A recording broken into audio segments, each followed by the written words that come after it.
After high school, that was sort of the where things changed. After high school, I went to college. Um, I actually took a year off and wasn't sure. Like I said, I didn't know how to pursue being a stand-up comedian. Um, but I knew I had to do something with my life. Um, and my uncle told me about this college that I should go. He had worked with the United Negro College Fund and told me I should apply, and I had decent grades. I might get a scholarship. So I applied. I got a scholarship, and I went to Tuskegee Institute in Alabama. Now, what's interesting about this is I was one of the few kids from New York in Alabama, and at lunchtime, I was entertainment. So the kids would either be hanging out on the fountain or one of the other areas of the campus, and I would be telling stories about New York, and everybody wanted to know about New York. And again, I had a captive audience, and I would do my characters and all my, jokes, and I'd have everybody laughing. And one day, one of the other kids from New York who was in school, he was a upperclassman, had saw me and came up to me and said, "Hey man, when you go home, you should check out the Improv." And I was like, "The Improv? What's that?" And he goes, "Oh, it's a comedy club, and Rich Pryor started," and that's all he had to say. And when I got home, I went in the phone book and I found the Improv. And the irony of that was it took me going 2,000 miles away to find out about a club that was literally 1 mile from my house. And so that experience taught me that in life, just go. That's it. Just as long as you go forward, you'll get somewhere, right? You'll find that road. Had I not gone, I don't know if I would have ever found that information. And so immediately I went to the Improv and I auditioned to go on stage. I stood in line with another comedian, Robert Townsend, who we later went on to do Hollywood Shuffle together. But we both were in line at the same time. And I managed to get picked to go on. I went on, and it was one of the most surreal moments ever because it was an outer body experience. I was standing on stage, but at the same time, I was able to see myself. And there was only about 5 people in the audience. And it was, scattered laughter. But I was looking at myself and I was going, "You're doing it."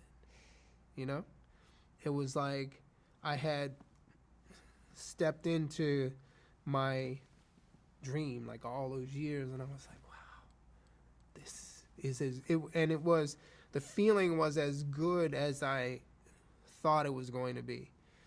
And I didn't care about laughter at that moment because I knew I could do this. I was like, I can do this. And the next time I went, I got passed because in between that time, I went to the club and I watched all the comedians.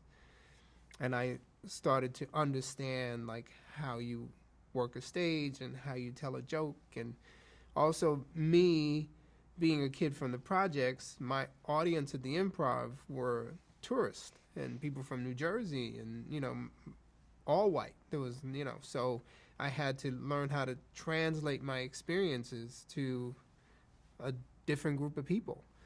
So, by studying other comics, I picked up things, it wasn't like so clear, but you just instinctively go, oh yeah, that's what I need to do. Oh, I see how he's making that joke work. You know what I mean? So Well, the improv was uh, that's where I was born, right? It's like um, my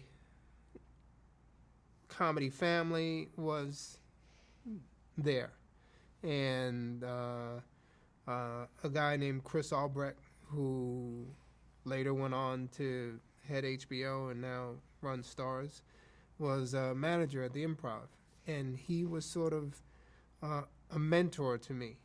He taught me little things about doing stand up, like I was talking about having to translate to another audience. Chris said to me one night, he goes, when you go on stage, he said, I want you to say I and my. Never say yours and ours. He said, the more specific you are, the funnier you're going to be. And I was like, okay.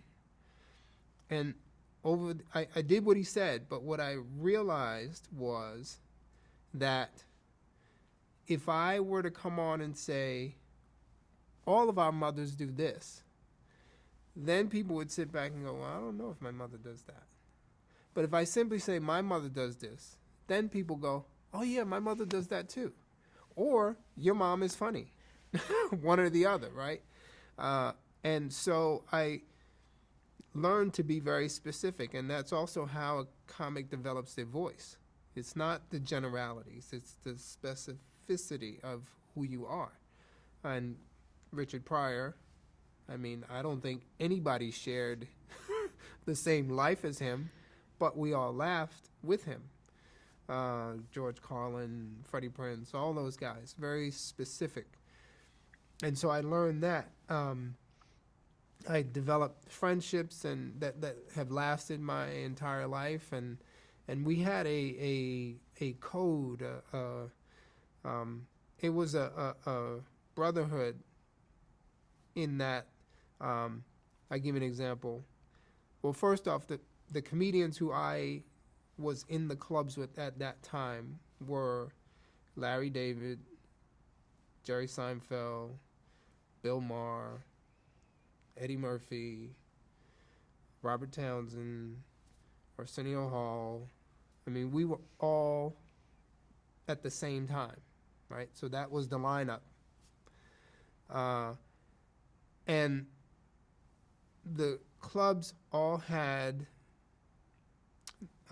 sort of their group of comedians, right? And we looked out for each other. So if you were a new comedian who came in and you did a joke that Jerry Seinfeld did, Jerry would never have to say anything to you. I would. I would come up and I would say, hey man, you know that joke you do about the sock in the dryer? Jerry Seinfeld does that. You can't do that joke. And those were the rules. No one was allowed to do anything like the other guy. And it was the preservation of your point of view that everybody embraced and protected. And Jerry would do the same thing for me, and Eddie would do the same thing for me, and that's the way it was. And anyone who didn't abide by that code, the club owners would not allow to work in the club. So guys that you saw in the park doing stand-up were stealing everybody in the club's jokes. They were not allowed to come in because of that. And that's the way it was back then. And that's what really helped to create my voice.